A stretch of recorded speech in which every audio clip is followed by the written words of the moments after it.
So, tayo po ay dadako na po sa ating pag-aaral at tayo po ay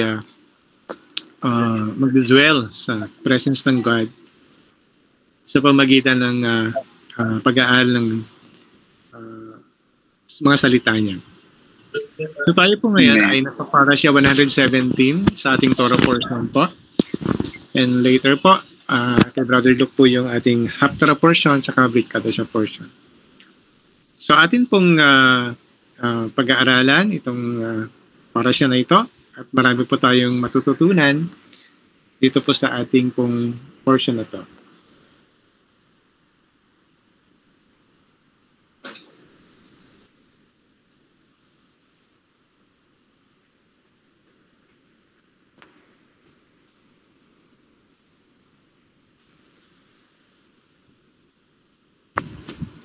Okay mga kapatid, may nakita na kayo dun sa screen natin? Amen. Okay, so ang ating Torah portion, Parasya 117 ay Numbers chapter 23 verse 1 hanggang chapter 25 verse 9. So let's read blessing before the reading of the Torah portion. Barku et Adonai Hamburak. Praise Adonai, the Blessed One. Baruch Adonai Hamiburak Leolam Ba'et. Praise be Adonai who is blessed forever and ever. Baruch atah Adonai Eloheinu melech haolam asher bakar bano mikol ha'amim benatan lanu et torato. Baruch atah Adonai notein haTorah. Blessed are you, Adonai our God, ruler of the universe, who has chosen us from among all the nations and given us the Torah. Blessed are you, Adonai, the provider of the Torah. Hallelujah. Let's read Numbers chapter 23.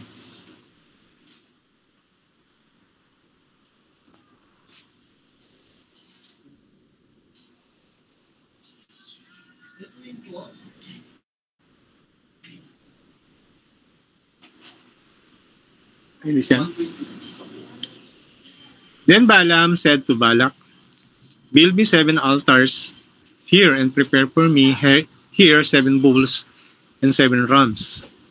So Balak did just as Balaam had said.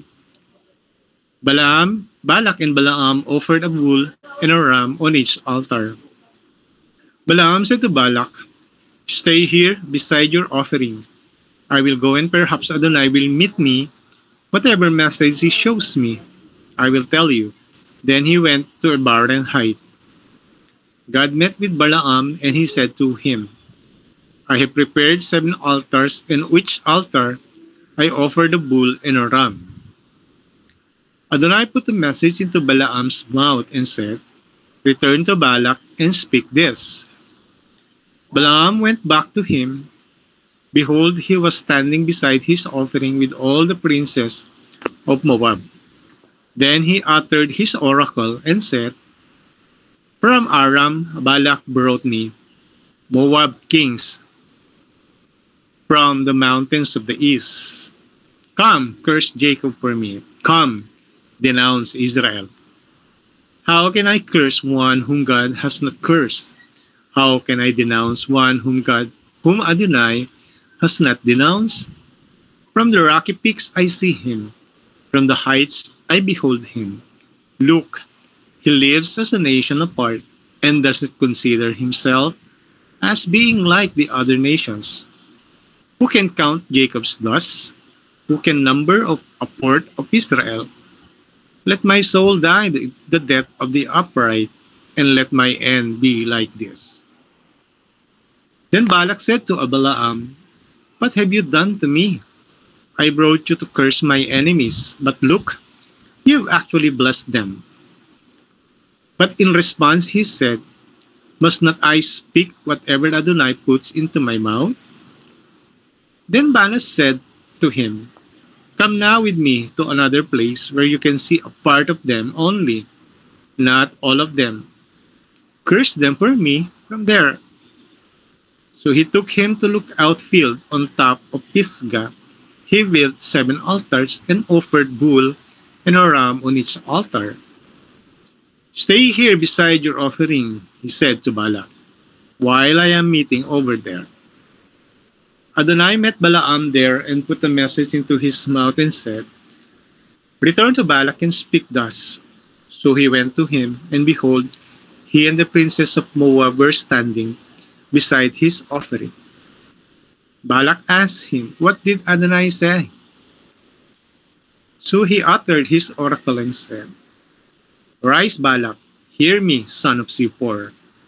God is not the man who lies, or the son of man who changes his mind. Does he speak and then not do it, or promise and not fulfill it? Look, I receive a command to bless. He has blessed, I cannot change it. No misfortune is to be seen in Jacob, and no misery in Israel. Adonai their God is with them. The king's shout is among them. God is bringing them from Egypt with the strong horns of the wild ox. There is no sorcery effective against Jacob, nor any divination against Israel. Now it will be said of Jacob and Israel, see what God has done. The people rise like a lioness, like a lion who does not rest, until he eats his prey and drinks his victim's blood. Then Balak said to Balaam, do not curse them or bless them at all. Balaam answered and said to Balak, have not I told you all that Adonai says I must do? Balak said to Balaam, come with me to another place, perhaps it will be pleasing to God, and you may curse them for me from there. So Balak took Balaam to the top of Peor, overlooking the wasteland. Balaam said to Balak, build me 7 altars here, and prepare 7 bulls and 7 rams for me. Balak did just as Balaam said, and offered a bull and a ram on each altar. In Numbers 24, talks about the loveliness of Jacob. When Balaam realized that it was pleasing in the eyes of Adonai to bless Israel, he did not resort to sorceries as at the other times, but turned his face toward the wilderness. Lifting up his eyes, Balaam saw Israel dwelling by tribes. The Ruach Elohim came over him. He uttered his oracle and said, this is the oracle of Balaam the son of Beor, and the oracle of a strong man whose eye has been opened. The oracle of one hearing God's speech, one seeing Shaddai's vision, one fallen down, yet with open eyes. How lovely are your tents, O Jacob, and your dwellings, O Israel. Like valleys they are spread out, like gardens beside the river, like aloes planted by Adonai, like cedars beside the waters. Water will flow from his bucket, his seed by abundant water. His king will be greater than Agag, his kingdom will be exalted. God is bringing him out of Egypt like the strong horns of a wild ox. He devours nations hostile to him. He will crush their bones. His arrows will pierce them. He crouches like a lion or a lioness. Who would rouse him? He who blesses you will be blessed, and he who curses you will be cursed. Then Balak became furious at Balaam and struck his hands together. Balak said to Balaam, I summon you to curse my enemies, but look, you have blessed them these 3 times. Now go home, I said. I would reward you, but see, Adonai has kept you from your word. So Balaam answered Balak, did not I indeed tell your messengers whom you sent to me, saying, if Balak were to give me his house full of silver and gold, I could not go beyond the mouth of Adonai to do good or bad from my own heart. Whatever Adonai may speak, I will speak. Now behold, I am going back to my people. Come, let me counsel you what these people will do to your people, in the latter days. Then he uttered his oracle. The oracle of Balaam, son of Beor, the strong man whose eye is open. The oracle of one hearing God's speech, one experiencing Elion's knowledge, one seeing Shaddai's vision, one fallen down, yet with open eyes. I see him, yet not at this moment. I behold him, yet not in this location. For a star will come from Jacob, a scepter will arise from Israel. He will crush the foreheads of Moab and the skulls of all the sons of Seth. Edom will be conquered, his enemies will conquer Seir, but Israel will triumph. One from Jacob will rule and destroy the city survivors. Then he saw Amalek, so he uttered his oracle and said, Amalek was the first of nations, but will come to ruin at last. Then he saw the Kenite, so he uttered his oracle and said, Your dwelling is secure, your nest is set in the rock. Yet Cain will be destroyed when Ashur captures you. Again he uttered his oracle and said, Oh, who can live when God does this? Ships will come from Kittim's shore. They will afflict Ashur and Eber, but they too will come to destruction. Then Balaam got up and went and returned to his own place, and Balak went on his way. In Numbers 25, Moabite seduction and Phinehas arises. So while Israel was staying in Shittim, the people began to have immoral sexual relations with women from Moab. Then they invited the people to the sacrifices of their gods, so the people were eating and bowing down before their gods. So when Israel became bound to Baal of Peor, the anger of Adonai grew hot against Israel. Adonai said to Moses, Seize all the ringleaders and hang them before Adonai facing the sun, so that Adonai's fierce anger may be turned away from Israel.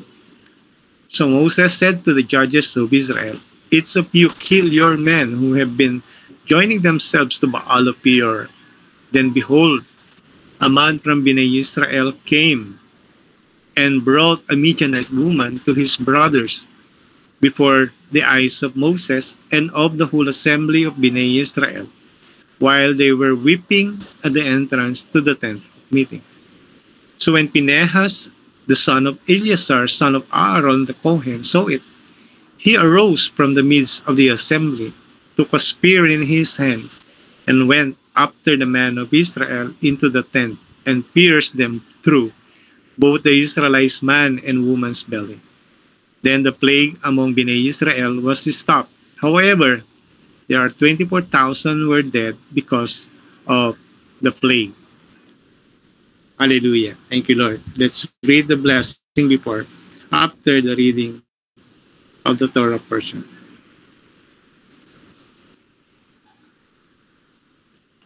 Baruch atah Adonai Eloheinu melech haolam, asher natan lanu Torat emet bikaye olam natabi tokeinu.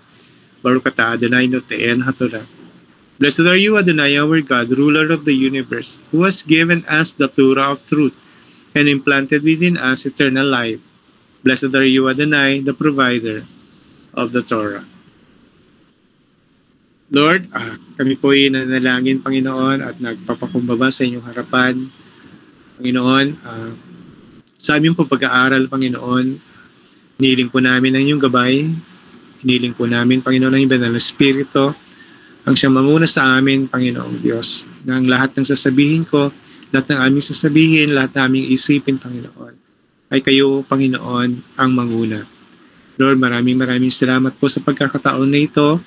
Kami po, Panginoon, ay nagagalak, Panginoon, at natutuwa, O Diyos, na kasama ka namin, Panginoon, sa hapon na ito, sa araw na ito, araw ng pamamahinga, araw ng pag-observe, Panginoon, ng iyong araw, Panginoon, na inilaan para sa amin. Kaya Lord, kami po ay patuloy na tinataas ang pangalan mo, Panginoon, sa aming mga gagawin. Ito po ang aming samadalangin, B'Shem Yeshua HaMashiach. Amen. So atin pong pag-aralan ang Bagamat napakahaba po itong ating pong parasya today, isi-shorten ko na lang po. Okay, so itong Numbers 23, makikita po natin dito hanggang dito po sa chapter 25 ay ito po yung second part po ng parasya Balak sa 1-year cycle. So natapos po ni Brother Luke last week yung atin pong first part ng parasya Balak. At doon nakita po natin kung paano sinumon ni Balak si Balaam para i-curse po ang Israel. Yes? So dito nakikita natin na si Balaam, isa yun sa mga sorcerers, bagamat kilala niya ang Panginoon, subalit nagpagamit siya kay Balak. So dito makikita na sa Numbers 23, makikita natin dito yung dalawang oracles ni Balaam regarding po sa blessing niya sa Israel. At sa chapter 24 din po, makikita din po may dalawa ding oracle doon na makikita po natin.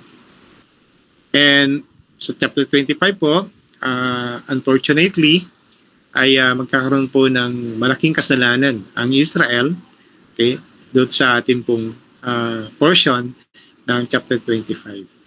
So dito makikita natin dito sa Numbers 23 that a curse turns to blessing.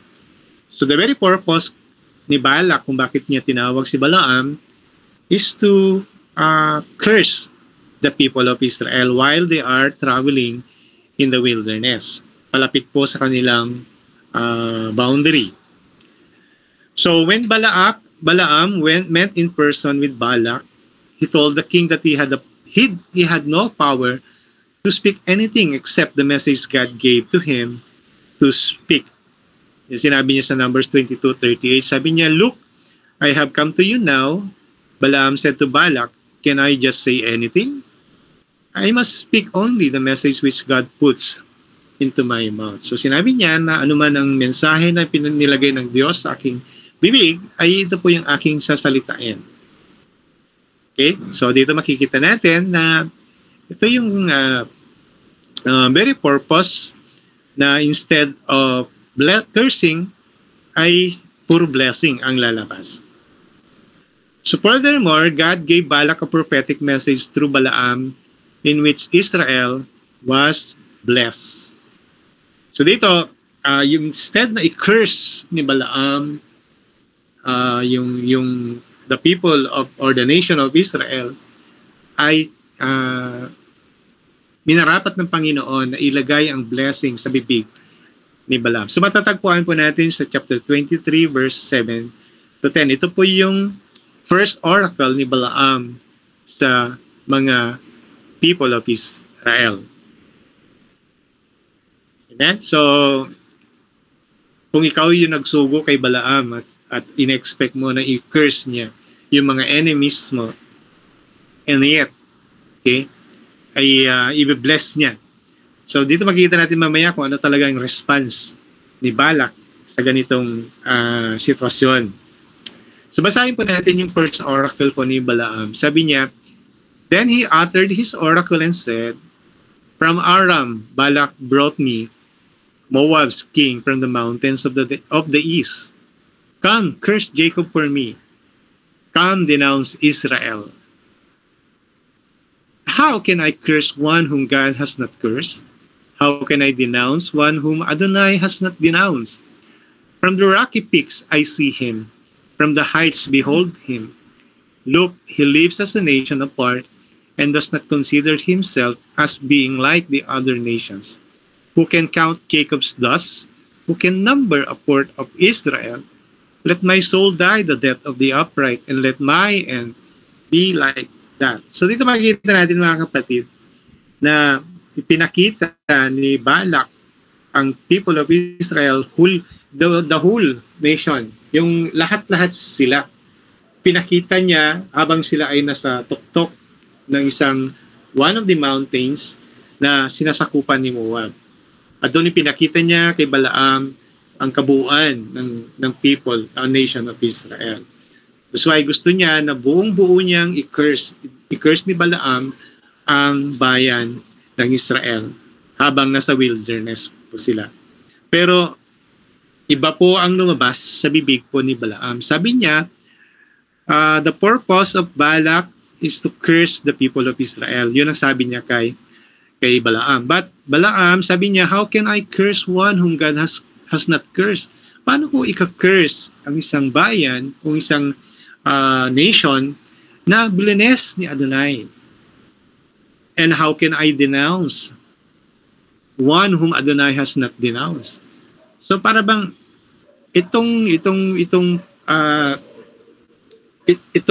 situation na ito, itong pagkakataon na ito, na nandito sila sa wilderness, itong nation of Israel, it seems that they are fully committed to the Lord and they are fully obeying the words of Adonai. That's why sinabi niya, talagang binebless sila ng Panginoon, that God did not denounce them. That's why sabi ni Balaam, how could I curse Jacob? How could I curse this nation whom God had not cursed? And how can I denounce one whom Adonai has not denounced? So that's why, iba na naman yung nangyari doon sa purpose niya kung bakit tinawag siya ni Balak. So, dito, siyempre, alam na natin kung anong reaction ni Balak, na sabi niya, tinawag na si Balaam, sinabi niya, tinawag kita para i-curse, i-denounce ang nation of Israel, my enemies. Sabi niya, but kabaliktaran yung ginawa mo, blines mo sila. Okay? So, talagang parang it seems na sumusunod si Balaam doon sa instruction ng Panginoon sa kanya, na instead of cursing and denouncing the people of Israel, he rather blessed them, okay, with the words that God, Adonai, put in his mouth. Amen? Okay, so nakita natin dito na while we are walking, okay, in God's word, in the Torah of Adonai, talagang hindi tayo kayang i-curse kahit na anong klase ng sorceries na nasa likod natin or nasa hindi natin nakikilala o hindi natin napapansin. Amen? So, yun po yung gustong ipakita dito sa first oracle ni Balaam na nilagay ng Diyos sa kanyang bibig. So, another one, yung second oracle ni Balaam, makikipagpun po natin sa Numbers chapter 23, 18 to 24. So, again, sabi ni Balak kay Balaam, sige, punta tayo ulit sa ibang location na kung saan nakikita nila yung partial na kanina whole part of the nation of Israel. Ngayon, ito naman, partial. Yung ipinakita ni Balak dito sa mga kay Balaam sa mga Israelita. At ito yung kanyang second oracle. So in verse 18 to 24, sabi niya, so he uttered his oracle and said, rise Balak, hear me, son of Zippor. God is not a man who lies, or a son of man who changes his mind. Does he speak and then not do it? Or promise and not fulfill it? Look, I received a command to bless. He has blessed, I cannot change it. No misfortune is to be seen in Jacob, and no misery in Israel. Adonai their God is with them. The king's shout is among them. God is bringing them from Egypt with the strong horns of the wild ox. There is no sorcery effective against Jacob, nor any divination against Israel. Now it will be said of Jacob and Israel, see what God has done. So the people rise like a lioness, like a lion who does not rest, until he eats his prey and drinks his victim blood. So dito makikita natin po yung second oracle po. Again, the purpose ni Balak kung bakit tinawag si Balaam is to curse the people of Israel. So hindi niya nakuha sa kabuuan, ngayon kukunin niya sa part ng people of Israel. So and yet, ganito rin ulit yung response ni Balaam sa kanya. Okay, sabi niya, God is not a man who lies. Hindi po kagaya ng tao ang Diyos na nagsisinungaling.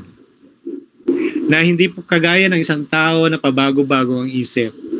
Ang Diyos po, ano yung sinabi niya, ay gagawin niya. Kaya sinabi niya, does he speak and then not do it? Or promise and not fulfill it? So ang ating Panginoon ay hindi po nagbabago. Hindi po niya binabago ang kanyang salita. Gagawin niya kung ano ang sinabi niya. That's why, ang na-receive ulit ni Balaam sa Panginoon, kay God, ay instead of cursing, ay bless niya po. Kaya sabi niya, look, I receive a command to bless. He has blessed, I cannot change it. So blessing upon blessing ang ibinibigay ng Diyos sa mga sumusunod sa Kanya. There is no misfortune. Okay? There is no misery. Because Adonai is with them. That the king shout is among them. So, dito makikita natin how God saved Israel. That when God bring them out from Egypt, sinasabi niya dito with the strong horns of a wild ox. So wala kong katulad ang pagliligtas ng Panginoon. At wala pong sorcery ang makakalaban, walang divination ang pwedeng epektibo sa Israel. That's why makikita natin dito na instead of cursing the people of Israel, ay blessing na naman po ang lumabas sa bibig po ni Balaam dito sa second oracle niya po. Amen?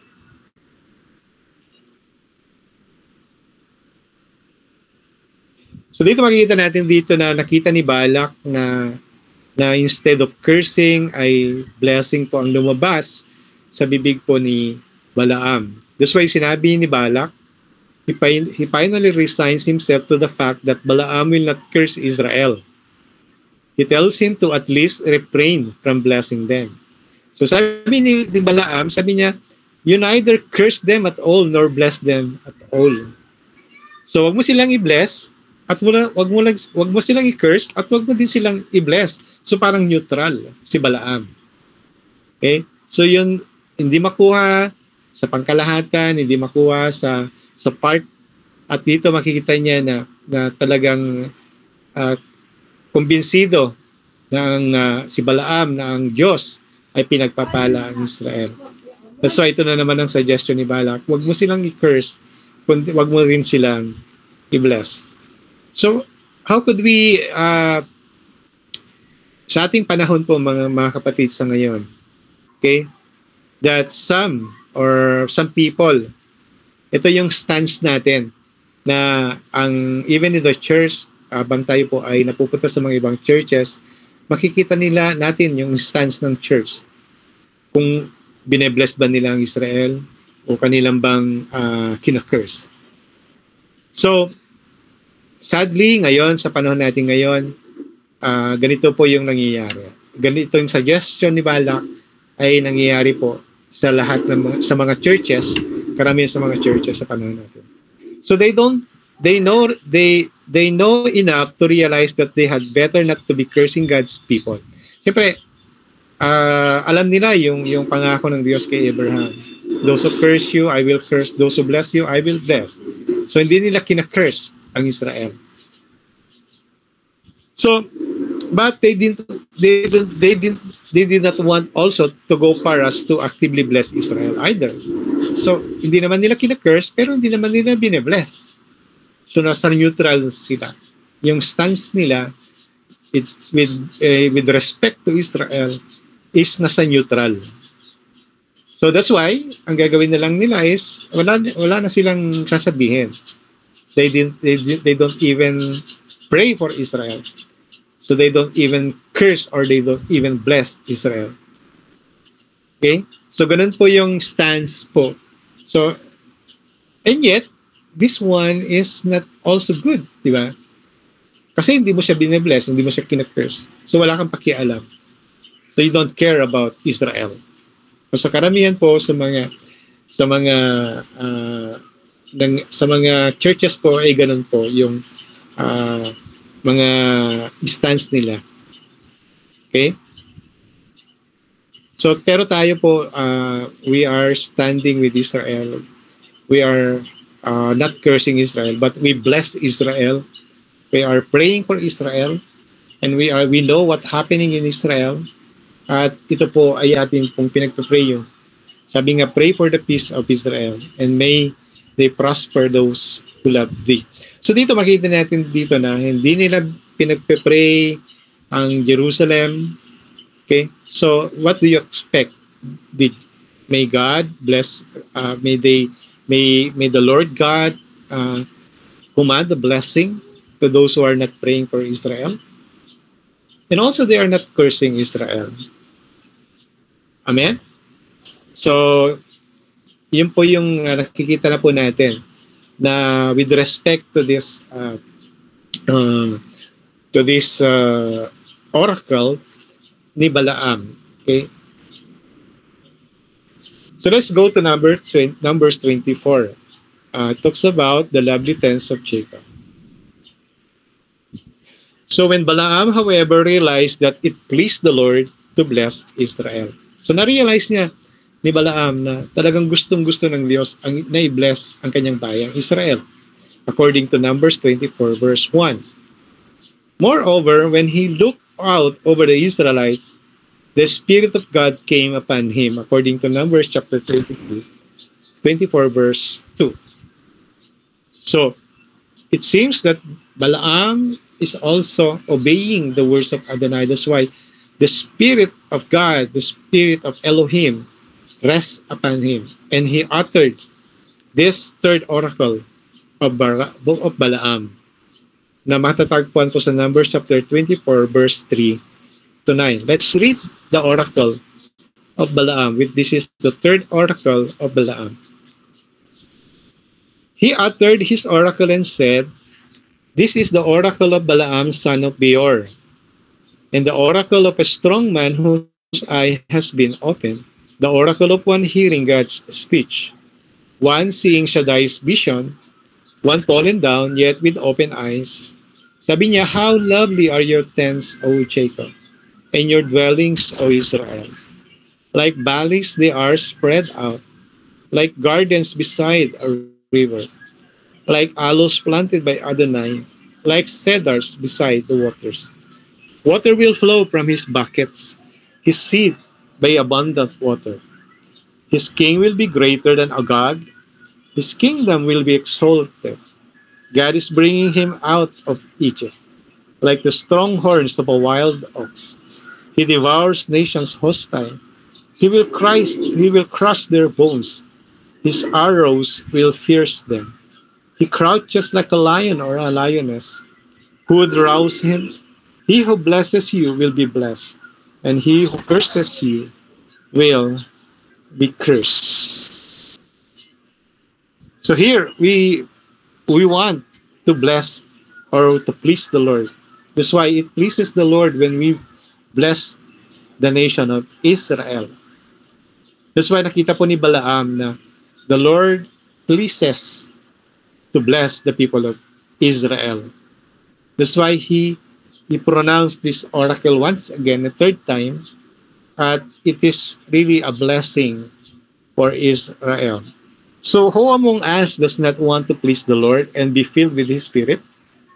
Siguro naman lahat gusto natin na mangyari na tayo po ay makapagpuri sa Panginoon, makapagbigay lugod sa Kanya, at manahan ang banal na Espiritu sa bawat isa sa atin. So lahat tayo gusto po natin yun, di ba? Mga mananampalataya sa Panginoon.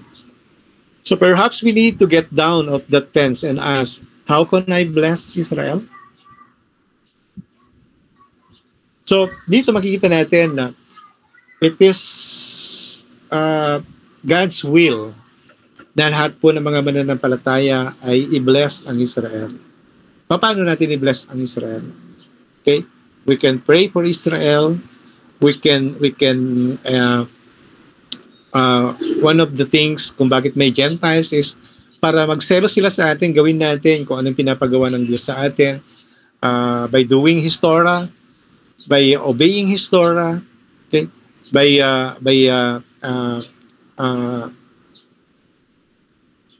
by removing up to ourselves yung stance natin na nasa neutral, hindi natin i-curse ng Israel, kundi i-bless natin sila. So, dito makikita natin that yung blessing po, yung intention natin to bless Israel, it's through speaking, di ba? Speaking with the intention of blessing. That's why when we pray, we speak blessing to Israel. Dahil sinasabi sa Proverbs 18:21, the tongue has the power of life and death, and those who love it will eat its fruit. That's why kung i-bless mo ang Israel, you utter a blessing to Israel, then there will be a fruit for that. Blessing to Israel.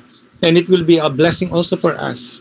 Kasi nga sinabi niya, those who love it will eat its fruit. But when you utter a curse to Israel, then you will also eat the fruit.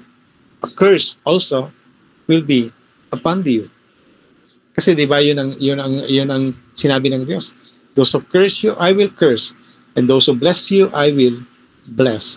That's why tayo dapat pipiliin natin na we are to bless Israel. Amen? Dahil mayroong power po yung tongue natin. So the power is in the tongue. There is a life and death. There is a curse and the blessing. So although today, we tend to minimize the power of the words we speak. Kung ano lang ang sinasabi natin minsan instead of saying na magaling na ako, pero minsan sinasabi na, may sakit ako. So, we need to change this thinking or this manner na kailangan natin mag-pronounce ng good, ng blessing instead of negative. Magiging positive po tayo. So we tend to minimize the power of the words we speak.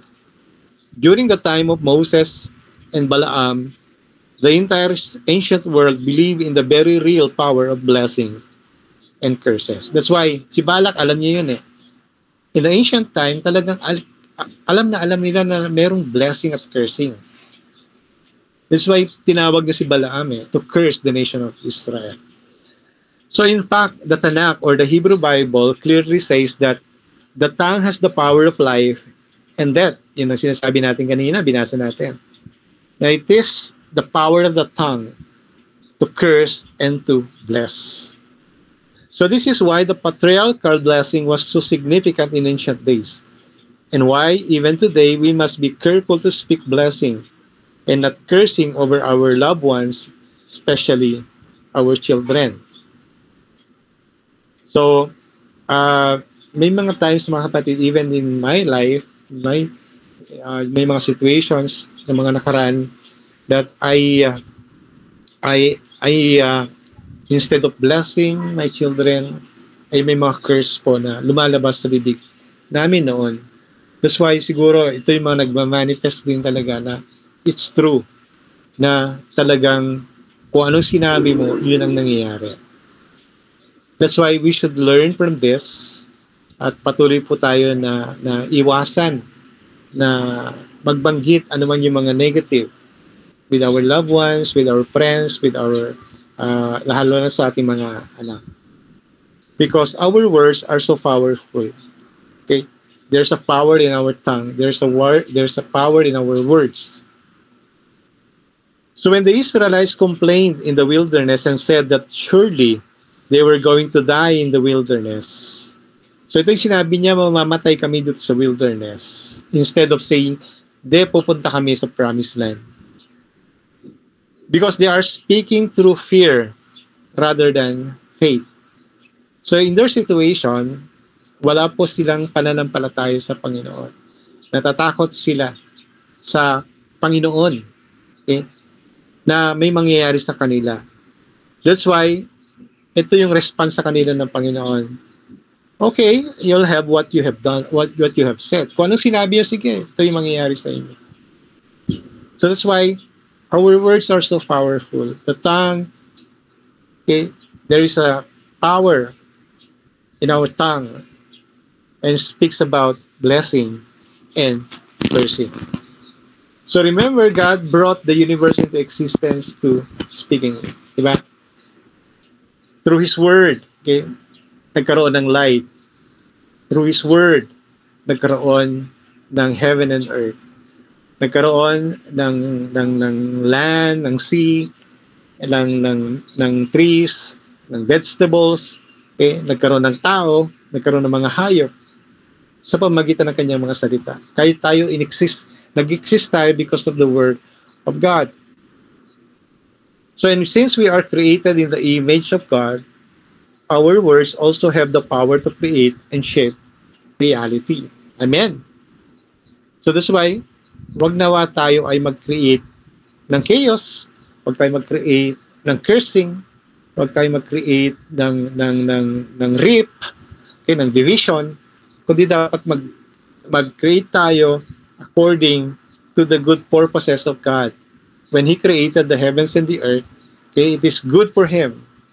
So ganoon din po dapat tayo na mag-create tayo according to what God is intent for us because we are created in the image of God. So let's pause and think about this.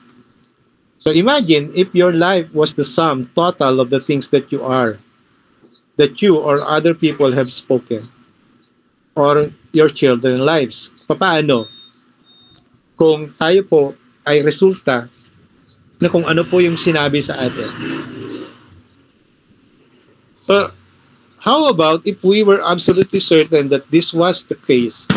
We might be more careful about the words that we allowed out of our mouth. Kung nakita na natin na there is a power in cursing, then we should be careful about the words that comes out of our mouth with respect to our families, to our children, to what our future be. Kasi certain talaga na meron talagang power of the tongue. So that there's a power of the cursing and there is also the power of blessing. So if we should be grateful to God that He, in His mercy, has not allowed some of the negative things that we have spoken out of fear, anger, or distress to come upon us. So there is still a protection of God na minsan may mga nababanggit tayo ng mga negative things, okay, with respect to our lives, to our families. Still God has its own power also, okay, para iiwas tayo dun sa mga fear, anger, distress na dumadating po sa buhay po natin. So we should be grateful to that for God. At pasalamat po tayo sa Panginoon. Hallelujah. Amen. So the Word of God exhorts us to guard our mouths so that we may speak forth life and blessings over our own lives and the lives of others. So ngayon po natututunan natin na talagang merong cursing at merong blessing. So mas pipiliin po natin dapat yung blessing. So with that, kailangan po natin gwardiyahan po yung ating mga bibig para po tayo ay makapag-utter, no, or makapag-pronounce ng life instead of death. Amen? So ito yung dapat na ma-train sa atin. Dapat ito yung lumalabas sa atin because we exercise our faith because we have a God who is created good things for us. So thankfully, if we are willing, God can and will help us to control our mouths, for therein lies perfection and self-control. So we always thank God dahil ang Diyos ang tumutulong sa atin, dahil nandito ang Banal na Espiritu sa atin, na siyang gumagabay sa atin, at kung willing po tayo na magpagabay, then God will make His purposes, okay, and we will have that perfection and self-control. Ang sabi sa Psalms 141 verse 3, set a guard over my mouth, O Lord, keep watch over the door of my lips. So, willing tayo na magpasakop sa Panginoon, willing tayo na gamitin ng Panginoon, at selyuhan niya yung spirito niya sa atin para magwardyahan po yung ating mga bibig na hindi makapagsalita ng hindi naayon sa salita ng Diyos at gwardyahan niya ng ating mga bibig. Amen? Hallelujah. So yun po yung gusto natin ihilingin sa Panginoon na tayo po ay kanyang pong gamitin ayon sa kanyang pagkakataon. So if anyone is never at fault in what he says, he is perfect man, able to keep his full body in check. According to James 3:2, sinabi niya, for we all stumble in many ways. If someone does not stumble in speech, he is perfect man, able to bridle the whole body as well. So yun po yung ninanais ng Diyos sa atin. Although we are stumble sa maraming bagay, pero kung yung speech po natin ay binabantayan po natin, then we will be able to bridle the whole body as well. Amen? So yun po yung gusto ng Panginoon. So as believers in Yeshua Mashiach, we are a people whom God has blessed, and no man can reverse those blessings. Amen. Hallelujah. We thank Lord. Dahil alam po namin sa ating pagtitiwala sa Panginoon ay we go deeper and deeper. Okay? Just like in this alam niyo po itong year 2024 po ay malaki po yung bahagi po nito sa atin pag-aaral. Kasi gusto ng Panginoon we go to the deeper meanings of our faith in the Messiah. Because alam niyo po yung number 4, ang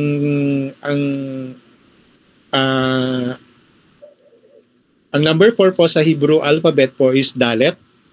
Okay, alam po natin ang Dalet is door, na ito po ay talagang gusto ng Diyos na pumasok tayo para mag-aral deeply sa Kanya. So even in the rabbi also has this 4 level of studying the Word of God. And the number 4 is what we call the sod or the foundation. It's ibig sabihin, the more go deeper in His words, the more the foundation will be strengthened, the more the foundation will be founded in the rock, na kailanman po pag mayroong dumating na mga pagsubok ay hindi po kaagad-agad na matutumba. That's why ito po yung gusto ng Diyos sa atin this year, na magpalalim po tayo. We go deeper to our relationship, to our study of the Word of God. Because that is what number 4 means, or the Hebrew alphabet Dalet means for this year. So gusto ng Diyos na ganun po yung mangyari po sa atin. So whereas some worldly blessings can bring with them trouble and sorrow, God's blessings do not. So alam po natin the difference between God's blessing and worldly blessing. So yung worldly blessings, nawawala yan. Pero yung God's blessing ay talagang nananatili yan. Okay? It transcends even to this life. Okay? Papunta po doon sa another life. Dahil sinabi ng Proverbs 10:22, the blessing of the Lord brings wealth and He adds no trouble with it. So, kapag po ang Lord po nag-bless sa atin, okay, hindi po tayo matatakot. Wala pong mangyaring trouble. Okay? Wala pong mga hidwaan. Kasi ang Diyos ang nagbibigay ng true blessing. While sa mundo po, pinag-aawayan nila ang wealth, pinag-aawayan nila ang mga properties. Okay? Because it is this world that gives all this. Okay? Dahil based on sa worldly blessing. That's why pinag-aawayan. So if God has blessed Israel, then Israel is blessed. Truly. Di ba? Pinakita dito na tunay nga na kapag ang Diyos ay nagpala sa Israel, pagpapalain niya talaga ang Israel. The unconditional covenant God sealed with Abraham remains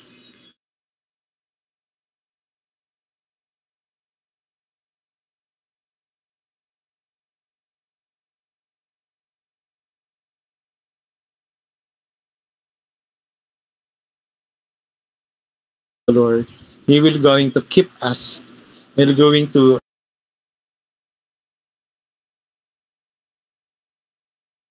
Israel has many enemies who wish to curse them. God is their defense. So those of faith in Messiah are also the seed of Abraham.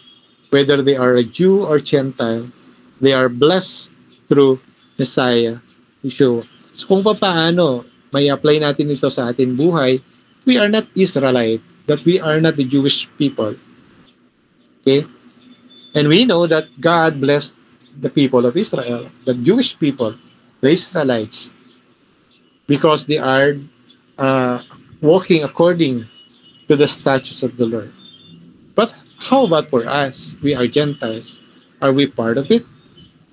So sabi nga that those who are faith in the Messiah, through our Messiah Yeshua, when we put our faith in Him, we are also the seed of Abraham. Ibig sabihin, even though we are Gentiles, when we put our faith in the Messiah Yeshua, we are also called the seed of Abraham. Amen? So, kung ano yung blessing ng Israel, yun din po yung blessing na natatanggap po natin. So, sinabi sa Psalms 2 verse 12, kiss the Son, lest he become angry and you perish along your way, since his wrath may flare up suddenly. But happy is everyone taking refuge in it. So we take our refuge in our God, in our Messiah Yeshua. Amen? So sometimes we are too concerned with what people may be saying about us. Besides, yung mga nagsasabi sa atin. So, yung mga sinasabi nila behind our backs, or what people may be doing to harm or cheat us. Okay? So minsan, pag alam natin na may mga nangyayari na gano'n, sometimes nagre-react tayo. Kung ano, sabi nga, kung ano yung ginawa sa'yo, gano'n din ang gagawin. So, kung binato ka ng bato, babatohin mo ng bato. Okay?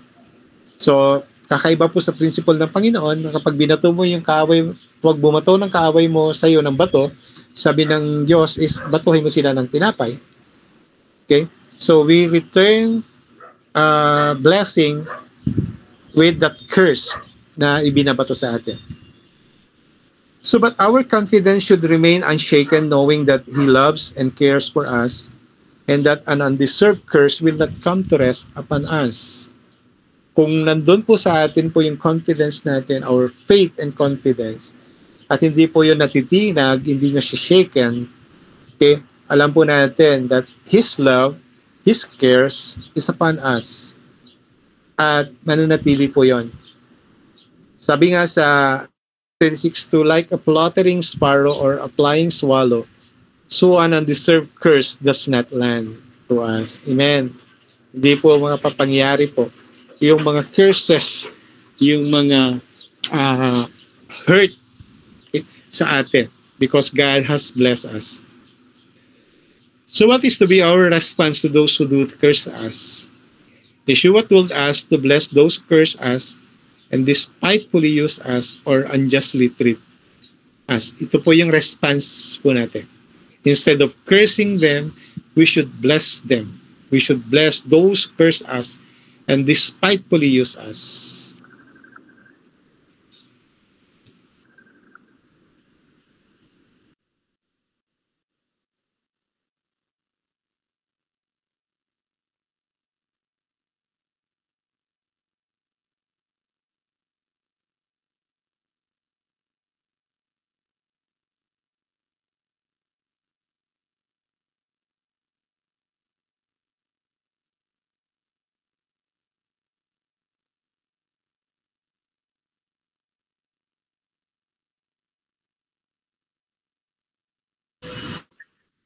Hi, Kuya.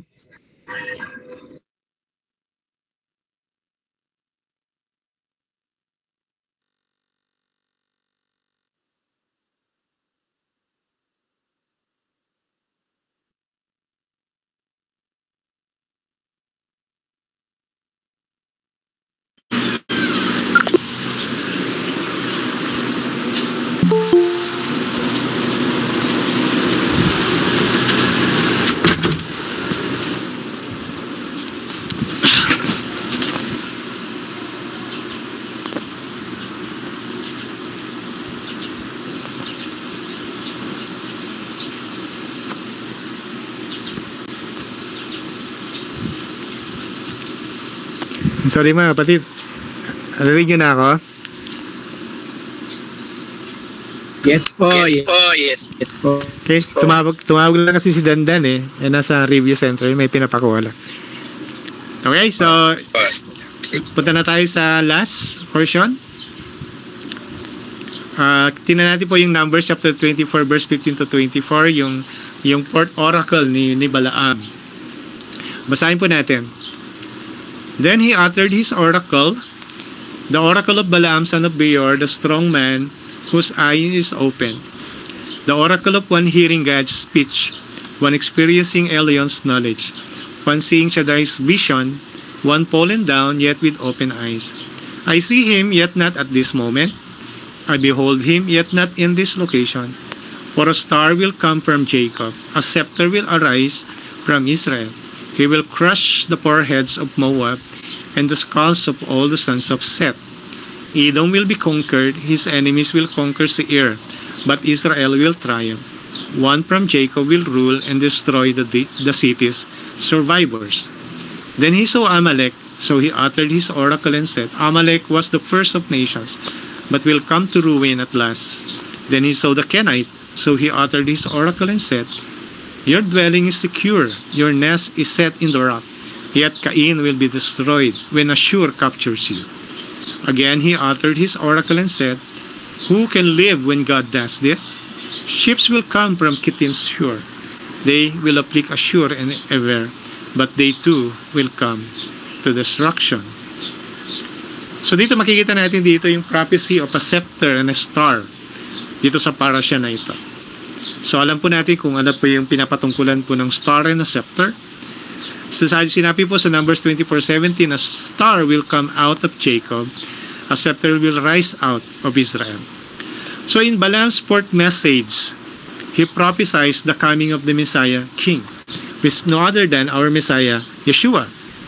So yun po yung pinapatungkulan itong oracle na ito na speaks about the coming of the Messiah and his kingship. So in Matthew chapter 2 verse 2, we see that Yeshua fulfilled this prophecy when he says, Where is the one who has been born King of the Jews? We saw his star in the east and have come to worship him. According to Matthew 2:2. So dito makita natin that his messiahship is according to this prophecy. And alam po natin all throughout the history of Israel, marami po ang nagpapanggap, mga kapatid, ng mga Messiah. Just for example, one of the example is Bar Kokhba. He was a false Messiah, okay, na nag-exist po after po na namatay po ang Panginoong Yeshua.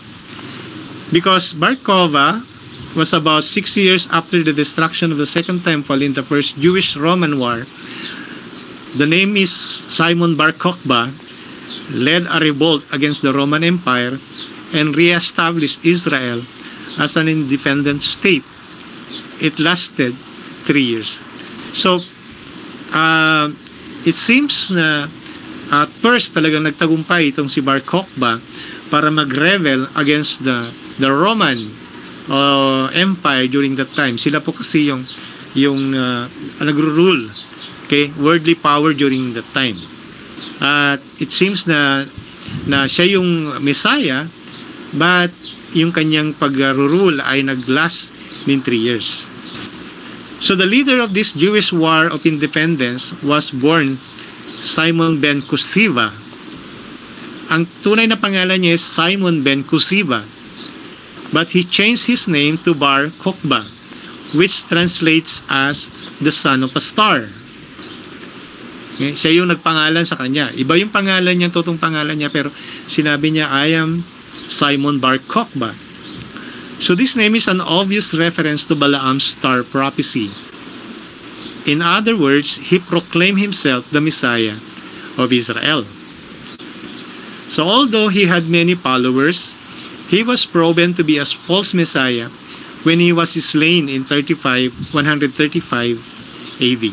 So alam po natin, kapag hindi po nabuhay yung Messiah, ay siya yung false Messiah. So just 100 years after Yeshua's death and resurrection. So 135 AD.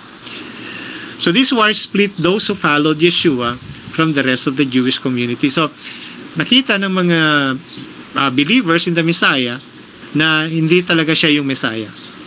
That's why, kumbaga parang nilayo nila ang sarili nila sa mga tao na ito, sa mga Jewish community na ito. So since the believers in Yeshua knew that Bar Kokhba was not a true Messiah and therefore refused to take part in the rebellion, they fled to the mountains while those who followed Bar Kokhba perished fighting for a false Messiah. So, di ba? So, ginawa ng mga believers in the Messiah, sila po ay umalis. Sila po ay inilayo nila yung sarili nila. At dahil po natitreated na sila na dahil namatay si Bar Kokhba at nandiyan yung mga Roman soldiers, itong mga believers in the Messiah, pumunta sila sa mga bundok. At sila po ay na-spare, pero yung mga followers ni Bar Kokhba ay namatay po. Amen? So, ganun po yung binibigay po ng false Messiah. So, the Messianic Jewish believers were therefore perceived as traitors. So, in that case, dahil po sila ay lumayo, umalis, nagtago, so, ang sabi ng mga Jewish believers during that time, mga Jewish people, doon sa mga Messianic Jewish believers, sila daw pa yung mga traidor. Hindi marunong makipaglaban. Okay. So, ganun po yung pagtrato nila. So, although today, Jewish people know Bar Kokhba was a false Messiah, and rabbinical writers call him Simon Bar Kokhba, or the son of lies, or the son of deception. So, the reap was grown, and Jewish believers in Yeshua now are perceived to be followers of another religion. So, with that na nangyari po sa history, hanggang sa ngayon, nagpapatuloy po ito na dinedenounce ng mga Jewish people ang mga believers in Yeshua. At sinasabi nila na hindi sila yung tunay na religion. Amen? Hallelujah. So here, makikita natin dito sa pinapatungkulan po yung, di ba, yung star kanina.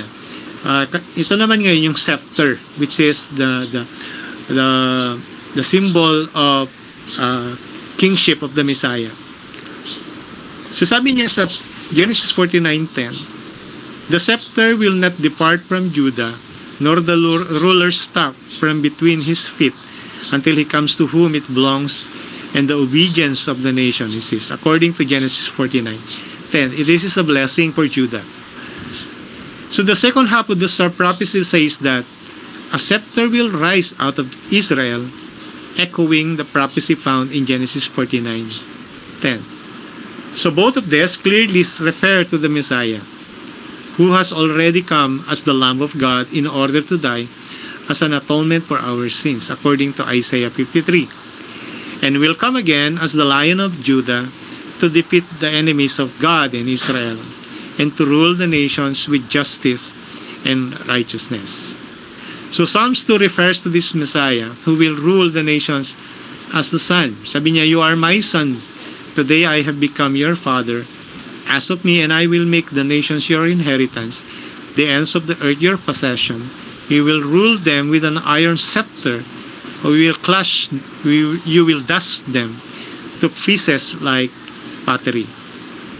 So this Psalms also contains a warning to revere God's sons, the Messiah, and promise that those who take refuge in him will be blessed. It says that kiss the Son lest he be angry and you be destroyed in your way, for his wrath can flare up in a moment. Blessed are all who take refuge in him. So let's look on the Son. Let's continuously put our faith and trust to the Son of God, which is our Messiah Yeshua. Amen. Thank you, Lord. Hallelujah. So here, yun po yung ating pong chapter 24.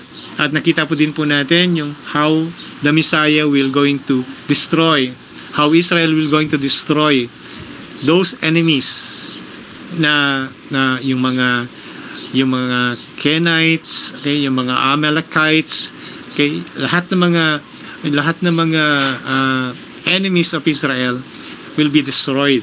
Amen. Ito po yung prophecy. Okay, nakikita natin po ngayon yung nangyayari po doon sa war against Hamas. Tunay nga po na talagang totoo po yung salita ng Diyos. Dahil kung ano po yung nilalagay niya sa puso ng mga IDF o yung mga military forces ng Israel ngayon is talagang buburahin nila yung Hamas. Amen? So, totoo nga ang Panginoon. So, let's go to Numbers 25. This talks about the Moabite seduction and Phinehas arises. So, although Balaam begins this parasha fully committed to lining his pockets by ruining Israel with his curses, he learns that cursing this nation whom Adonai himself has blessed is a waste of time. So, di ba, pinauwi na siya ni Balak, pinauwi na si Balaam. So, parang dahil nga, hindi nga kinakurse ni Balaam ang Israel, because kay Balaam, dahil yun ang pagkakalam niya na talagang it is a waste of time. Kasi nga, sabi nga, the one that God has blessed, will bless, di ba? So, hindi niya kinakurse.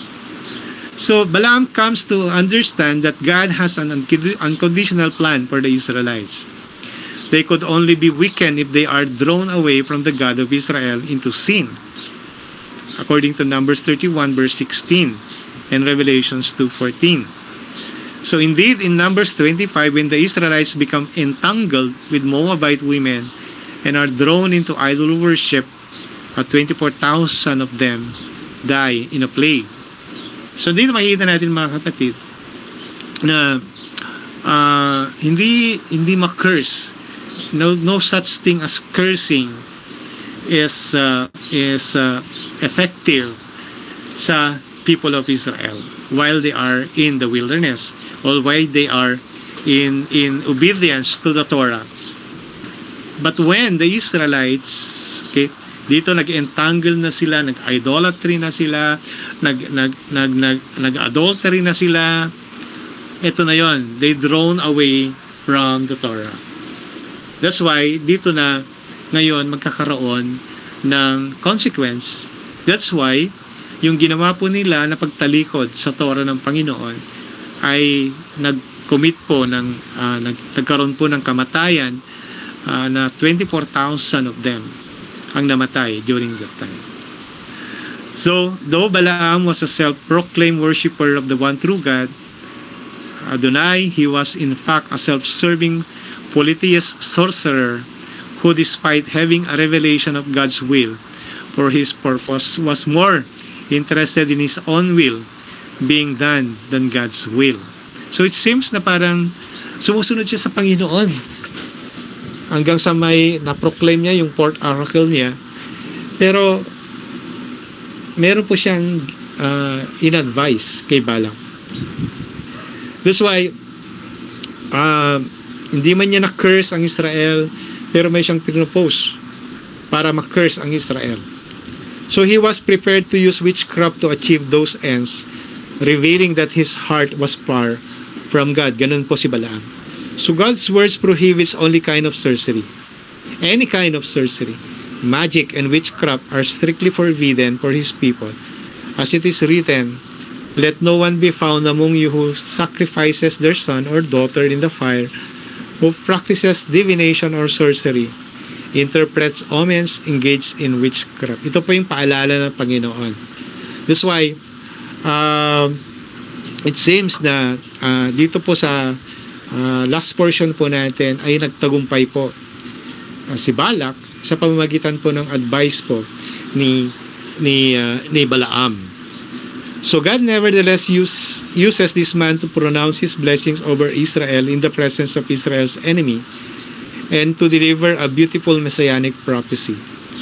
So we also see in this parasha that to achieve these ends, God gives Balaam's donkey the ability to speak to warn him of his imminent death because he had disobeyed God in going with the Moabites and was greedily running after the reward for cursing Israel. So makita na dito, mga kapatid, na No such thing as divination, witchcraft, na kapag tayo pa'y sumusunod sa Panginoon ay hindi maging effective sa atin. But when we begin to fall out o umalis o gumawa ng bagay na hindi ayon sa Torah ng Panginoon, then curse will come to us. There will be a consequence to our disobedience to the Torah of Adonai. Kasi nag-disobey na itong mga Israelites sa Torah ng Panginoon eh. That's why plague has been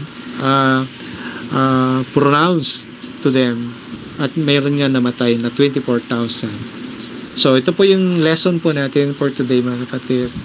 Okay, let's guard our tongue. Instead of cursing, let's utter blessing. Okay, at tayo po ay patuloy na magtiwala sa Panginoon. Let's continue to hold on to our Messiah Yeshua and continue to put our trust on Him. And with that, mga kapatid, greeting you Shabbat Shalom and a good day everyone. Baruch Hashem. Ito po,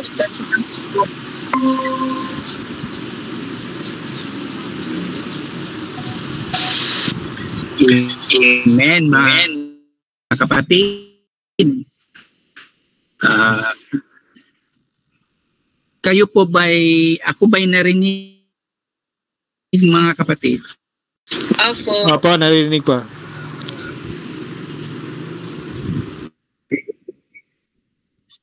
Rinig po ba ako? Sige po. So, pupunta tayo sa Haftarah, mga kapatid. Napaka-exciting. Alam mo yung comedy, may action, at mayroon ding drama, at may patayan din. Di ba? Parang gano'n ang nangyayari sa ating Torah, mga kapatid. So, pupunta tayo sa dalawa natin, yung Haftarah at saka sa Birit Kadasham, mga kapatid. Itong mga ito, what the Haftarah have told us about in relation. Haftarah, mga kapatid, ay from Isaiah chapter 49 verses 23 to 26. Ulitin ko, Isaiah 49, 23 to 26. Manalangin po tayo, mga kapatid, before we will go into it. Praise to you, Adonai our God, sovereign of the universe, who has chosen faithful prophets to speak word of truth. Praise to you, Adonai, for the revelation of Torah, for your servant Moses, and for your people Israel, and for the prophets of truth and righteousness. So, akin pong basahin ang ating Haftarah, mga kapatid, taken from Isaiah chapter 49, verses 23 to 26. Kings will be your foster fathers, their princesses your nurses. They will bow to you, face towards the earth, and lick the dust on your feet. Then you will know that I am Adonai. Those who wait for me will not be sorry. But can booty be wrested from a warrior? Or can a victor captive be freed? Here is Adonai's answer. Even a warrior's captives will be snatched away, and the booty of the fearful will be freed. I will fight those who fight you, and I will save your children. I will feed those oppressing you with your own flesh. They will be drunk on your own blood as with wine. Then everyone will know that I, Adonai, am your Savior and your Redeemer, the Mighty One of Yaakov. Ito po yung salita ng Panginoon, mga kapatid. Praise to you, Adonai our God, sovereign of the universe, rock of all creation, righteous one of all generations. The faithful God, whose word is deed and every command is just and true. For the Torah, for the privilege of worship, for the prophets, and for the Shabbat that you, Adonai our God, have given us for holiness and rest, for hands and glory. So, yun po yung ating Haptara, mga kapatid. So we can say, and foremost, ang generalization natin, mga kapatid, Adonai does care and He promised and affirms the blessing for Zion. So dito, mga kapatid, in relation to our Torah, binibless ng Panginoon through Balaam, mga kapatid, ang Israelites. Then how about at this time of Isaiah, mga kapatid, as penned by Isaiah, what is then the situation of Zion? So ito nga, na ang kanilang foster family will be kings. Their princess, nurses ang mga princess nila, mga kapatid. So meaning they will be served by parang nirerespetong tao, mga kapatid. So sabi dito sa 23, sa isahin natin, mga kapatid, king will be foster fathers, will be your foster fathers, their princesses your nurses. They will bow to you, face towards the earth, and lick the dust on your feet. Then you will know that I am Adonai. Ito ba ngayon at the time, mga kapatid, na situation din to ng mga Israelites, mga kapatid? Yes. Israel, mga kapatid, is considered one of the greatest nations in the world where inventions are there.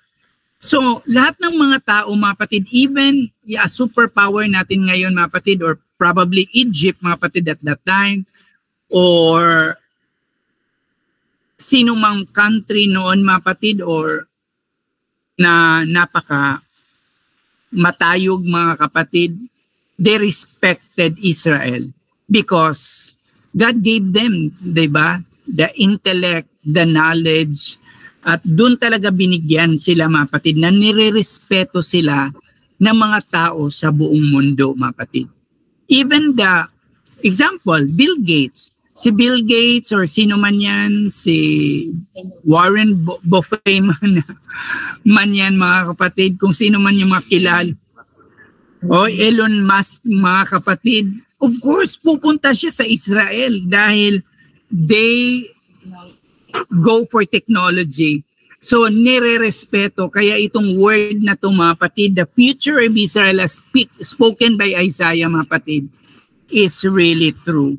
I'm just very happy to note also, mga kapatid, na their princess, your nurses. So basically lahat po ng halos karamihan ng mga ng mga old na nag-aalaga, mga kapatid, is Filipinos, di ba? So yun po yung mga kapatid. So hindi po sila kawawa. Meaning yung privilege po ang kanilang buhay. No, yun po yung sinabi dito, mga kapatid, no? Then sinabi dito na they will bow to you, face towards the earth. O, ano yung ibig sabihin, mga kapatid? This one is just simply, hindi naman siya literal na mag-bow down sila, then ililik yung dust mo sa, sobra na naman yun, mga kapatid. This is just an expression, no? This is an idiomatic expression, mga kapatid, na yung country, mga kapatid, has a great respect and reverence for Israel, mga kapatid.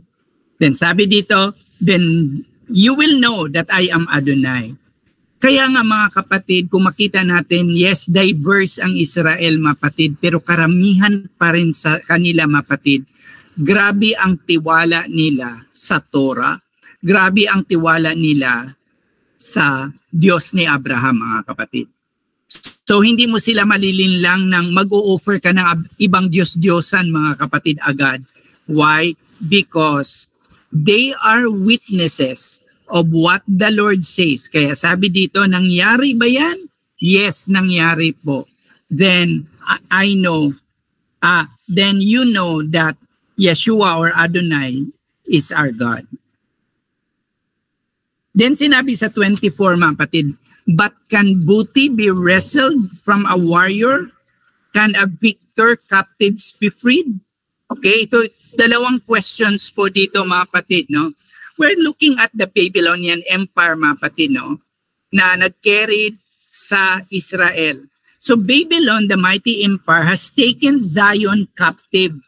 Alam naman natin yan sa history, mga kapatid. But even they shall be taken away, God will show His strength and love for Zion by giving upon to Babylon what Babylon gave unto Zion. So napansin natin, no, yung Babylon, mga kapatid, na nabasa natin sa Bible, mga kapatid, na kahit nasa Babylon sila, mga kapatid, sa ibang lugar or sa ibang kingdom, nag-rise up pa rin ang mga tao, mga kapatid, na mga Israelites, no? Gaya ni Meshach, Abednego, yung tatlong bata, mga kapatid, at saka maraming prominent doon, mga kapatid, na nirirespeto ng Babylonian leadership, mga kapatid. So, even, di ba, isipin mo na lang, mga kapatid, yung si Joseph, mga kapatid, kahit saan siyang lupalop dadalhin, mga kapatid, nagsashine siya, mga kapatid. Even na preso na siya, anong ginawa sa kanya? Leader siya ng mga preso, mga kapatid. No? So, yung mga ganitong bagay, meron silang leadership. Kaya sabi dito, but can a booty be wrestled from a warrior? Hindi yun mangyayari. Hindi magigiba ang Israel, mga kapatid. They will shine because of the blessing ng Lord sa kanila, mga kapatid. Sabi dito, Babylon, what Babylon gave unto Zion, even though they thought it unlikely, as shown in the question of Isaiah 49 and 24. So ito yung sa ating nabasa kanina, but a booty be wrestled by a warrior? Can a victor captives be freed? Of course not. No? Mag-shine lang talaga yung Israel, mga kapatid, kahit saang lupalop sila dadalhin, mga kapatid. When they go to America, mga kapatid, because they run for their freedom, mga kapatid, what makes America great? Because of the Jewish people, Jewish community, mga kapatid. Sila talaga yung nag-shine sa Amerika, mga kapatid. And so on. Truly enough, ang totoo ang sabi ng Diyos kay Abraham, I will bless thee that bless you. So what is the revenge of Adonai? Yung 25, mga kapatid, at 26, masasabi kong revenge po yan ng Adonai. Sabi ni Adonai, maniwala ka, ako na ang lalaban sa iyo. So basahin ko sa 25, mga kapatid. Here is Adonai answer. Even a warrior's captives will be snatched away, and the booty of a fearful be freed. I will fight those who fight you. Yun ay po yung ano ng Panginoon, mga kapatid. And I will save your children. So, ganun po ang blessing ng Israel, mga kapatid. No? Na galing sa Panginoon. Sa 26, mga kapatid, sabi dito, I will feed those oppressing you with their own flesh. They will be drunk with their own blood as with wine. So, ang ibig sabihin dito, mga kapatid, those who oppress Israel, mga kapatid, will have their own parang ganti, mga kapatid, by their own selves na, mga kapatid. As per observation by many people, I read, mga kapatid, na when those countries that are against or na gustong pulbusin ang Israel, mga kapatid, they are poor countries. No, yung parang kahit sila paano mag-struggle, mga kapatid, ay they are poor countries, mga kapatid, especially the Arab nations, mga kapatid. No? Many black people are Arabs, or meaning Muslims, mga kapatid, and they struggle even though resources ay nandun sa kanila, mga kapatid. No? Of course, the history naman ng Israel, masasabi natin na kahit na si Mark Twain, di ba? Sinabi ni Mark Twain na nung pumunta siya sa Israel, ano lang yan, yung dump lang, o meaning walang kagandang makita diyan sa Israel. Panay ano lang daw, madumi daw ang Israel because wala naman doon, hindi naman doon nakatira ang mga Jewish people, mga kapatid. And when Jewish people came into 1948, mga kapatid, it blossoms. Ang nararamdaman ko ngayon, mga kapatid, why these Arab countries like the Hamas or the Palestinian people, mga kapatid, are getting so angry, no? Because probably it comes from within the system, mga kapatid. Pero because of jealousy probably, no? Because you cannot have a beautiful Israel if the Jewish people are not there. Yun talaga yun, mga kapatid. Because they are really blessed by God. So the promise of God to Abraham, the promise of the blessings of Balaam taken by the Lord through Balaam, mga kapatid, is now in effect with this. That's why, mga kapatid, ang isip ko doon sa Israel, mga kapatid, yung verse na we were flipped by other sides, or yung ginigiba kami pero mag-stand up pa rin kami because of the Lord, no? So yun yung buhay nila ngayon, mga kapatid, no? They may be rich people, but then they will have a lot of struggles naman, mga kapatid, along the side. But anong sabi ng Panginoon? I will fight for you, anak. I will fight for Israel, and I will save your people, mga kapatid. So ganun lang po, mga kapatid, ang ating haptara in support with our Torah, mga kapatid. Ang sinabi lang doon na the blessing of God through Balaam is still in effect today. Even at the time of Isaiah, mga kapatid, they are really privileged people, mga kapatid. So with that, mga kapatid, I will say Shabbat Shalom from the mga kapatid sa atin pong haptara. Amen. So I will go directly to mga kapatid, sa ating Beret Kadasha, mga kapatid. Sige po. Amen. Sa ating Beret Kadasha, mga kapatid, we will be dealing with John 10 verses 27 to 30. Ang ibig sabihin nun, we will go into John chapter 10 verse 27 to 30. Blessed are you, O Lord our God, King of the universe, who gave us the word of truth and the life everlasting, planted in our midst. Blessed are you, O Lord, giver of the new covenant. Yan, so very short lang din ang ating mga kapatid, Beret, and it's very direct sa ating pong Torah, mga kapatid. Sabi dito, my sheep listen to my voice, I recognize them. They follow me, and I will give them eternal life. They will absolutely never be destroyed, and no one will snatch them from my hands. My Father who gave them to me is greater than all, and no one can snatch them from the Father's hands. I and the Father are one. So yun po yung ating pong Beret, mga kapatid. Baruch ata Adonai Eloheinu melech haolam asher natan lanu hadevar haamet ve kaye olam betokheinu baruch ata Adonai noten ha-Beret Kadasha, mga kapatid. So, balikan ko, mga kapatid, yung ating verse mismo, mga kapatid, no? Sabi dito, my sheep listen to my voice. I recognize them, they follow me, and I give them eternal life. So, dito, mga kapatid, it's not explicitly sinabi, mga kapatid, na Israel. It says here, my sheep listen to my voice. I recognize them and they follow me and gave them eternal life. So dito, mga kapatid, it seems like a step-by-step thing, no? The first thing is i-recognize ng Panginoon ang kanya pong mga sheep, and then they will follow Yeshua, and Yeshua will give them eternal life. Pero merong promise kanina, mga kapatid, that they will absolutely, itong sinabi ni Yeshua, mga kapatid, they will absolutely never be destroyed and no one will snatch them from my hands.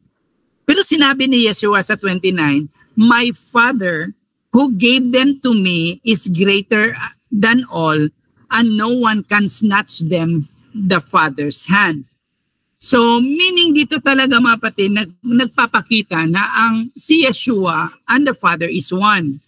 Kasi nga mga kapatid, okay, for example, no, sa word pa lang, sabi ni Yeshua, no one can snatch them from my hand, even the Father. Pero sabi din dito, even my Father, no one can snatch them, kahit ako. Kahit ako si Yeshua, hindi ako makasnatch sa Father. So sino na ngayon? So dito talaga is a very, very strong foundation of the ikad of God, mga kapatid. Sabi sa verse 30, I and the Father are one. But let's dig into the discussion, mga kapatid. No? Punta tayo doon sa 26. Actually, kung mag-start tayo sa John 10:26, mga kapatid, ito yung sinabi niya. You do not believe because you are not my sheep. Yun yung sabi doon, mga kapatid, sabi ni Yeshua. You do not believe because you are not my sheep. So tama yung sinabi ng Bible, mga kapatid, believe in the Lord Yeshua. Because if you have that belief, you will become a sheep of Yeshua. So dito, mga kapatid, ito yung hinarap ni Yeshua sa mga leaders noon, mga kapatid. Pumunta siya sa templo, mga kapatid. The religious leaders wanted Jesus to speak plainly, and here he spoke more plainly than they probably wanted. Jesus told them that they were not true shepherds. Yun, makikita natin sa John 10:5, 10:8, 10:10, and so on. So meaning, mga kapatid, sinabi ni Yeshua that you are not the true shepherds, mga kapatid. Here Yeshua told them that they were not even true sheep because the Messiah sheep believe and hear His voice. So dito, sa ating pag-analyze, mga kapatid, the religious aspect of anything, mga kapatid, does not give you the passport to become the sheep of God. No, kasi kung napunta ka sa ibang shipyard na hindi naman nagtuturo ng totoo, mga kapatid, you will not be the sheep of Yeshua. Ano ngayon ang basis ng pagiging sheep ni Yeshua? Of course, susunod tayo sa sinabi ni Yeshua. Remember nga, mga kapatid, no, ito yung nag-hunt palagi sa aking imagination, mga kapatid, between Mary and Yeshua, no? Sino ba talaga ang susundin natin, Mary or Yeshua? Sabi mismo ni Mary doon sa wedding of Cana, mga kapatid, sabi niya, follow everything He is telling you. Sabi ni Mary, follow everything He is telling you. Sabi ni Yeshua, I am the way, the truth, and the life. No one cometh from the Father except through me. Then marami ngayon, mga kapatid, na naliligaw ang landas na sinasabi nila na, sige, ako ay namanata kay Maria. Mga ganun, i-focus nila si Mary as the intercessor or daan papunta sa Diyos, mga kapatid. Hindi po totoo yun. Kaya, many who seems like in the church, convening for everything, mga kapatid, but they are not believers and they are not the true sheep of God, mga kapatid. They are not, sabi dito, mga kapatid, they are not only untrustworthy shepherd of God's people, but they are showing that they ought no longer to be classed among the sheep that they pay attention His voice. Sabi dito, your unbelief is just an evidence that you were not chosen, that you have not been called by the Spirit of God, and then you are still in your sins. So marami po, mga kapatid, na ang indicator, mga kapatid, na hindi ka pinili ng Diyos, mga kapatid, is you are still in sinful activity, mga kapatid. Paano ba naging sinful, mga kapatid, kung hindi tayo sumunod sa Torah? Because the Torah is the boundary of truth and false, mga kapatid, no? So your unbelief is just simply an evidence that you are not chosen. Because sabi kanina, mga kapatid, you must be chosen and then you will follow because you are the sheep of God, mga kapatid. Thank you, Lord. No? Though we are not perfect in following the Lord, mga kapatid, one day at a time, mga kapatid, hindi tayo sunod-sunuran ng kanino mang tao. Ang ginawa natin, mga kapatid, read the scripture and in them they have eternal life. Read that scripture. So we went to the Torah, we went to the scripture, and we don't go farther than what activities our congregation is telling us to be with. Diba, mga kapatid? Yun po yung nagpapasalamatan natin sa Panginoon, mga kapatid.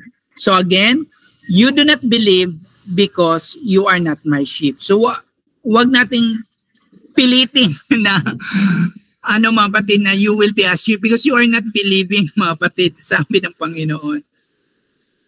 Then sinabi niya, mga kapatid, I give them eternal life and they shall never perish. So Jesus, mga kapatid, dito describe the benefits and the blessing that come to his sheep. They have eternal life given by Yeshua. This eternal life begins now, but it is greater than the physical life.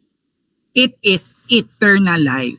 So we will not just simply, mga kapatid, look at our physical life, but we will also look at our eternal life, mga kapatid. Because eternal life that has no ending. Yun po yung pinaka-meaning ng eternal, mga kapatid. It has no ending, mga kapatid. So the physical life may be destroyed, but those who are united by faith in Yeshua, those who belong to the flock of the true shepherd, can never lose real life, for he keeps it secure. So kanina, mga kapatid, sa ating Isaiah, na sabi natin doon na the Israelites, no? I will save them, I will fight for them. The question, mga kapatid, is, how about us? How about mga hintel, mga kapatid? Binigyan tayo ng paraan ng Panginoon, mga kapatid. Romans 11. Huwag nating kalimutan yung Romans 11, mga kapatid, that we will have to be part of the Israelites or Israel, mga kapatid. We will not keep it in our own because, mga kapatid, sila lang yung may promise sa Panginoon, mga kapatid. So dapat, mga kapatid, ang gagawin natin ay we will be with them so that we will be part of the flock of a true shepherd, mga kapatid. So dito, the only way by which a soul is saved is by the soul abiding in Christ. If it did not abide in Christ, it would cast forth as a branch that he withered. But then we know that we are grafted into Christ, will abide into Christ. So, yun po, mga kapatid, no? Then, sabi sa, mga kapatid, neither shall anyone snatch them out of my hand. So, dito, mga kapatid, the good shepherd, which is Yeshua, keeps us secure. Walang snatch sa atin, mga kapatid. We are secure in Yeshua. No one is able to snatch them out of my Father's hand also. Kaya ang sinabi, bakit kaya ginano ni Yeshua yung dalawa yung sinabi niya, no? So whose hands is better, the Father or Yeshua? Pero sinabi talaga ni Yeshua, mapatid, na don't you worry, I and my Father are one. So bakit, mapatid? Kasi wala pang timing si Yeshua na mag-shed ng kanyang blood. May ministry pa siya, mga kapatid, at this time. So, yung mababasa natin, mga kapatid, is narrative kasi yun. Kung ano yung pagkasabi talaga, yun ang pagkasulat, mga kapatid. Kaya siya, mga kapatid, nagkukubli siya, mga kapatid, in what we call the Father. Kasi yun yung ini-expect ng Israel, mga kapatid, no? Na kasi babatuhin talaga siya yun, mga kapatid, at mamamatay siya talaga with no perfect time as scheduled sa kanya, mga kapatid. Pero sinabi talaga niya, mga kapatid, I and my Father are one. Okay, so ito po yung natin, mga kapatid. There is a question, no, na Kung ihiwalayin talaga kasi natin yan, there is a question doon sa Revelation, mga kapatid, na sabi, may nag-question doon sa internet, mga kapatid, na sabi, si Yeshua yung darating. Isabi doon, si Adonai daw, yung malaki daw na Adonai daw ang darating. So sabi ng tao, so hindi si Jesus ang darating sa atin dito. Na yun yung kaguluhan, mga kapatid, no, na kung hindi natin primarily dwell into, mga kapatid, na God is one. Isa lang po, sabi po talaga ni Yeshua, mga kapatid. Kaya sometimes, mga kapatid, we have this question like, kung purihin ko ang Diyos, si Yeshua, magsiselos ba ang Ama? Kasi sabi doon, mga kapatid, sa Old Testament is, I am a jealous God. So anybody praised by anyone, mga kapatid, will make the Father jealous as that. No, it's not, mga kapatid. Kaya di ba, there's a lot of conflicting situations, mga kapatid, if we will have that. But of course, no, we cannot fathom it na, uy, talaga ba ang Diyos pwede siyang mag-form into many mga kapatid, mga position or mga, yes, pwede, kahit nga 1,000,000, iba-iba yung itsura niya in one setting, kaya. Kasi Diyos siya, mga kapatid. Kaya siya, kaya natin yun. Let's not limit on our ideas, yung human ideas, mga kapatid.